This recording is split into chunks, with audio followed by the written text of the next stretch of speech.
आप देख रहे हैं HKP डेली न्यूज। वीडियो को अंत तक देखें और चैनल को सब्सक्राइब करना ना भूलें। उत्तराखंड उच्च न्यायालय के न्यायमूर्ति मनोज कुमार तिवारी व न्यायमूर्ति रविंद्र मैठानी की अदालतों की कार्यवाही का आज 3 जून से लाइव स्ट्रीमिंग शुरू कर दी गई है।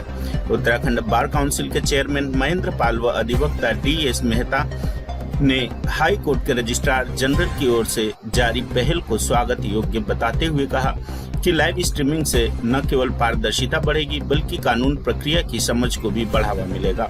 उन्होंने कहा कि इस पहल का उद्देश्य पारदर्शिता और न्याय तक पहुंचने को बढ़ावा देना है, जिससे इच्छुक पक्षों और जनता को न्यायालय की आधिकारिक वेबसाइट के माध्यम से सुनवाई का अवलोकन कर सकेंगे। लाइव स्ट्रीमिंग सेवा व्यक्तियों, कानूनी चिकित्सकों, शोधकर्ताओं और आम जनता को अदालत कक्ष में शारीरिक रूप से उपस्थित हुए बिना अदालत की कार्यवाही देखने का अवसर मिलेगा। हालांकि रजिस्ट्रार जनरल की ओर से जारी निर्देशों में सभी हितधारकों को इस सुविधा की जिम्मेदारी से उपयोग करने और लाइव स्ट्रीमिंग के लिए स्थापित दिशा निर्देशों और प्रोटोकॉल का पालन करने को कहा है। अदालती कार्यवाही की अनधिकृत रिकॉर्डिंग या प्रसार सख्त वर्जित है और इसके कानूनी परिणाम भी हो सकते हैं।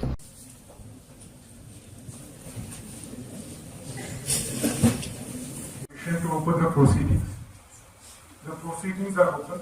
Now I request the Honorable Dignitaries to address the screen gathering according to the respective terms. Family of illustrious lord, her great grandfather, late Sri Karamchand Bahari, was a well-known lawyer on the civil side. Her grandfather. Flash में चला ना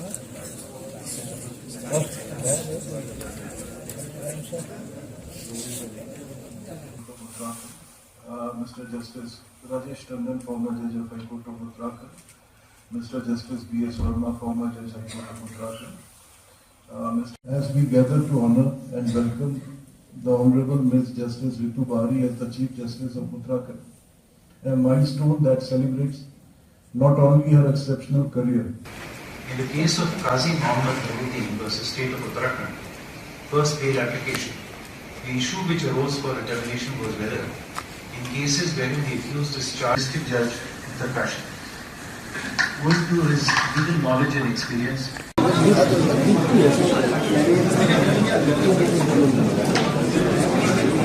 आज जो Uttarakhand high court ने live screening शुरू की है और इससे जो है एक तो यह है कि हमारा जो जुडिशियल सिस्टम है एक पारदर्शिता आएगी और पूरी तरह जो लिटिगेंट है जो जिसकी पिटीशन है वो घर बैठे ही अपने मुकदमे के बारे में सब कुछ जान सकता है और देख सकता है और इससे जो है हमारा जुडिशियल सिस्टम भी मजबूत होगा।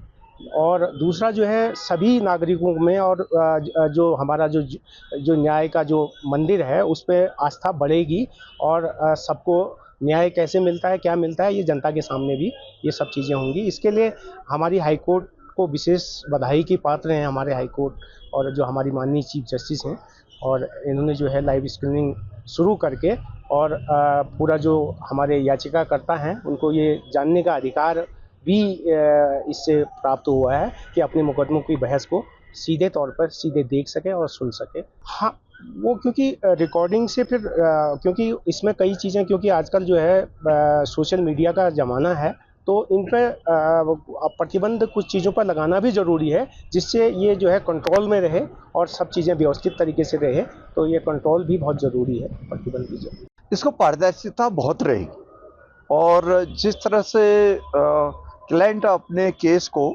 अपने वकील को सुन सकेगा, दूसरी तरह से विरोधी पक्ष को भी सुन सकेगा, दोनों पक्ष एक दूसरे को समझ सकते हैं। क्लाइंट पूरे अपने उसको समझ सकता है कि उसका केस किस स्थिति में है और किस स्टेज में कोर्ट में चल और कोर्ट किस तरह से उसके केस को सुन रही है, हर तरह से वो समझ सकता है। ये बहुत अच्छी पहल है, इसका हम सब स्वागत करते हैं उत्तराखंड हाई कोर्ट और मैं बार काउंसिल का चेयरमैन उत्तराखंड होने के नाते मैं पूरा स्वागत करता हूँ।